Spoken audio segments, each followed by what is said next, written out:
So we are the only medical school for undergraduates in Northern Ireland.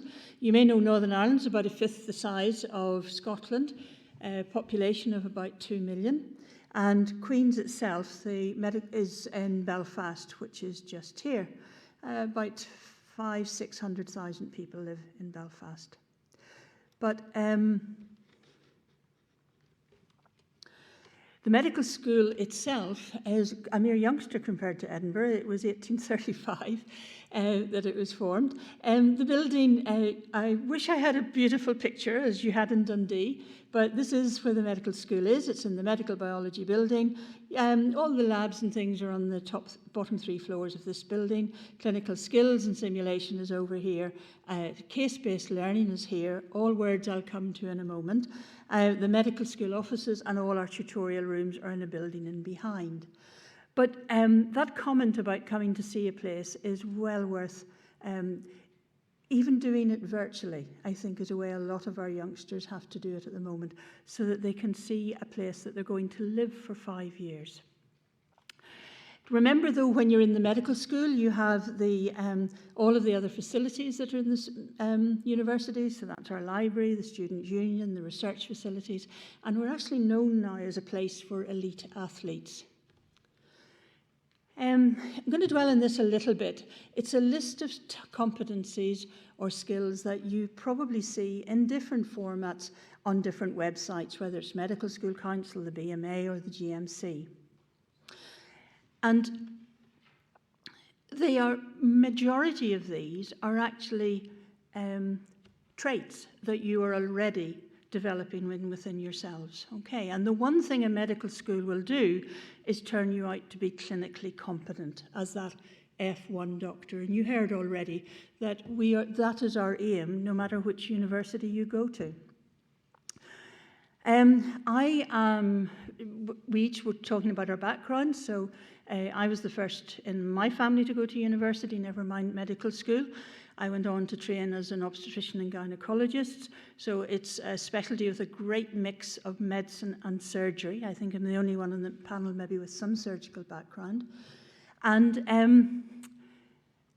I think like most of the doctors on the panel though today, we are using these skills on an almost daily basis.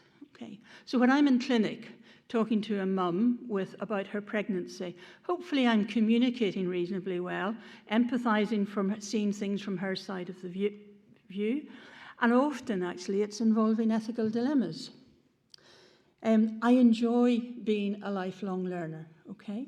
But I actually owe it to my patients to be self-directed, to be motivated, and to keep up to date. And I certainly owe it to them to be honest and admit when I don't know the answer to a question. One of the joys of my job is actually working in delivery suite, where all of you were probably born in a delivery suite somewhere around this country. But it's also a fantastic place to see a team suddenly have to gather together very quickly when there's a complication or we need to go to theatre. And then, again, every doctor is constantly problem solving, collating information, and trying to help their patients make decisions about their own health. So this is a very busy slide, but what I want to say is at this stage, when you're deciding which medical school to choose, you will have many points that are important to you. That may be that you want somewhere close to home, that financially you need somewhere close to home, that you want a medical school that's small or large, in a city or in the rural area. All of those are important. I'm just going to pick on two today. One is, will they teach me in a way that I would enjoy? And the other is how we choose our students, which is what each of us are talking about. Please don't mind this being a very busy slide. Two things I'll point out from it. One is what looks like DNA down the side there. It doesn't matter what module or which part of the course you're doing, all our teaching is based on 4 things. We don't want to send you out just to be a doctor in Northern Ireland. We want you to take your space in the global setting. We want you to learn about preventing ill health as well as treating ill health. We really do want you to have a very good, strong core of clinical sciences so that you can take on board all the changes and innovations that you're going to have to absorb in your working career. We definitely want you to have the actual skills that you need to be that F1 doctor, the practical skills. But it probably surprises you that from the very beginning, we want to teach you how to work in a team.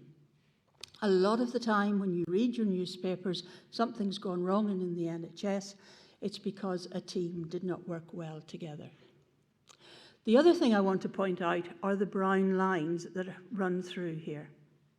As I said, you come in on day 1, you go out on day 5, and in every medical school, you should have covered the skills that you need to be that GMC registered doctor. What can be difficult is that you come into a lecture hall of this size, and you can immediately start to worry, am I doing enough? Am I keeping up with my friends? And that can mean that your own well-being then starts to get anxious and worried. And once you do that, you are then not performing as well as you could. So there are many ways that we give feedback and assessment to our students as they go through, but one of them is through progress testing, which happens 3 times every year over the first 4 years. And it will culminate in year 4 with an exam that's very similar to it, which is the medical licensing exam you heard about already. So first 2 years are called Foundations of Practice, and that's exactly to try and give you that clinical science that you need as the background. It's integrated, so when you learn about the heart, it'll be anatomy, physiology, biochemistry, pharmacology, pathology, all together. At the same time, you'll be learning how to take a history on a heart patient, how you'll do an examination on the cardiovascular system. From the very beginning, students are out in clinical practice. But to begin with, there's first of all attached to a family where there's somebody with a chronic illness. Okay. Most medical students come to medical school and have not actually had anybody in their family with a chronic illness. So this gives them a chance to see what it's like being an NHS patient, but from the other side of the fence, not the doctor's side. It also helps them to immediately from the very beginning realise when you have a patient in front of you, it's actually everything that's going on in the background in their family that will affect how their illness progresses, as well as how you will treat them. That morphs into general practice, and by halfway through second year, people are out in the hospital setting. Clinical skills, you will see lots of pictures of clinical skills. Our aim really is that from the very beginning, it's not that you're learning to feel an abdomen on a plastic abdomen, but you're doing it with our simulated patients, that you're learning from the very beginning to have that conversation with your patient and put them at ease. A couple of slides back, I had the words case-based learning up, okay? And this is one of the things that underpins our teaching from the beginning. For 2 reasons. It helps our students learn to work as a team, but also it from the very beginning, how is the science that I'm learning at the moment, how does it actually apply to cases clinically later on? So students will be in groups of 10. You might be doing respiratory. We give you a case of a child with asthma. All the core knowledge that you need to answer that case, or the majority of it, will be in the lectures and the clinical skills and everything that you're doing at the time.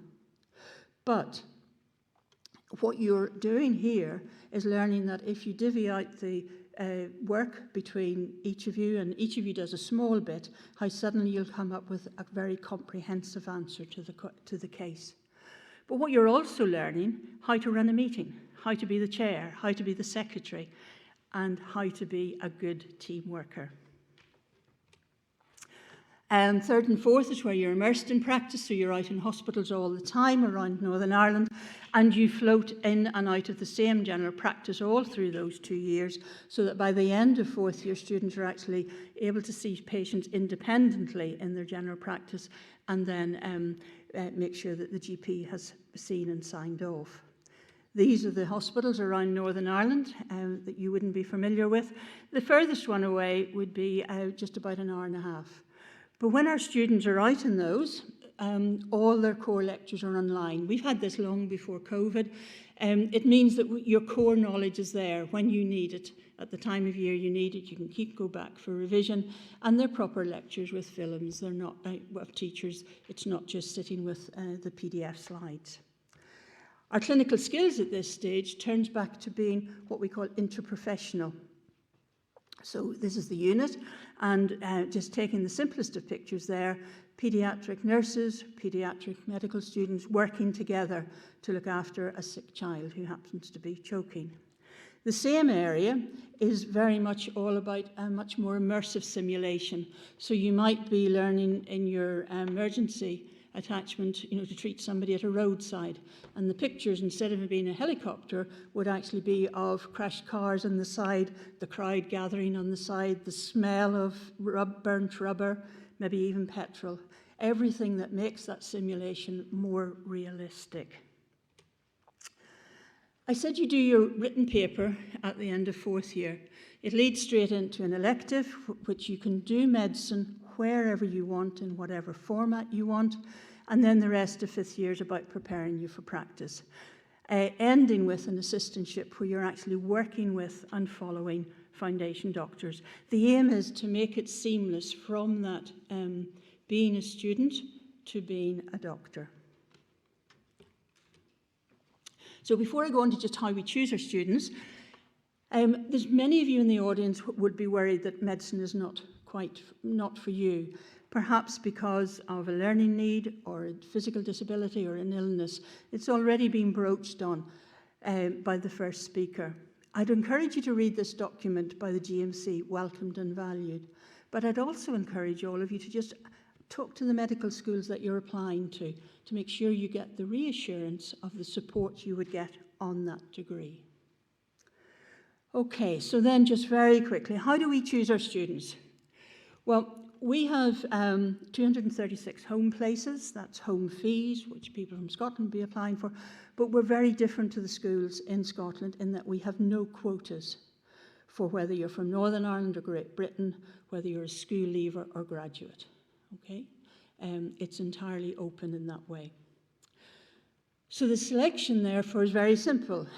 We select you pre-interview based on your exam results and your UCAT, and then the offers are based on your ranking at interview. So the interview is very important with us. Normally, the academic score is based on GCSEs, so the maximum is 36 points that you will get with it. But with Scottish Highers, we base it on the 5 that you took at first attempt. Okay, and again, the maximum you could get pre-interview is 36 points. We then add your UCAT, okay? And for the last sort of 15 years, we have had our own banding for UCAT, which is published. When you knew your UCAT score, you knew how many points you would get towards your UCAT. And that was a maximum of 6. So our top score would have been 42. And we work our way from 42 downwards, giving out at least 700 places for interview. We published the last 10 years' results of the thresholds for people, but I've put it up here for just so that you realise, please don't be put off by pre-interview scores you might see for the previous 3 years. Okay, we have interviewed the same number of candidates all the way through these years. But during COVID, or because of COVID, you can see centre assessed grades raised the pre-interview score. We're really glad to see that our pre-interview score for the people who came in this September is now back to where it was pre-COVID. The difficulty for you all is obviously that UCAT has changed this year. So instead of it being out of 3600, it's now 2700. Okay. So the academic score will stay the same, and the UCAT has gone up to 9 marks, but we'll use the deciles that are already published on the UCAT website. So for this year, we will be a maximum of 45 points pre-interview, and we'll be working our way down that to give as many places for interview as we can. Personal statement was mentioned and how it has changed to being 3 questions. Don't be disappointed if I say that Queen's has never scored your personal statement. We simply want you to be explicit that you've done medicine. And that was simply because we knew all along that across Northern Ireland, some students would find it incredibly difficult to get any work experience or even voluntary experience in the care sector. But I know you are putting a lot of time into writing it, and all of the effort that you've put into that will really shine when you're actually doing your interviews. So interviews themselves, like Dundee, we've had MMIs for a long time. We started in 2009, and we're continuing for the moment.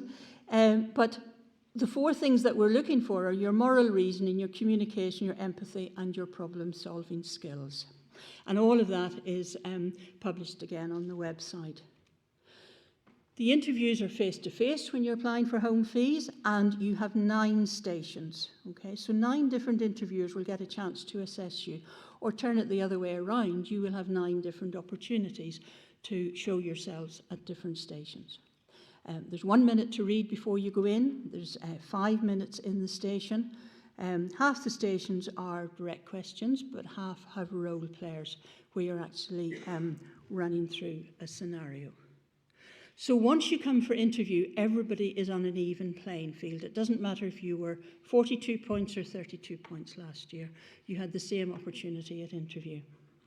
And then once you come in, the offer is that you'll get will tell you which A levels that you require. So this is if it's 3 A levels. Some of you might be doing an AS or have an EPQ. And this is our Scottish higher requirements. You can see that they vary depending on, at advanced level, depending on the hires that you're offering. Okay. I'm going to leave it at that. I would really encourage you, this document here, How We Choose Our Students, has all of the information on it that I've gone through, but the last point is this email, admissions.med@QUB. It's just a direct email only for admissions for medicine if you've got any particular questions. I hope your journey starts here. Thank you very much.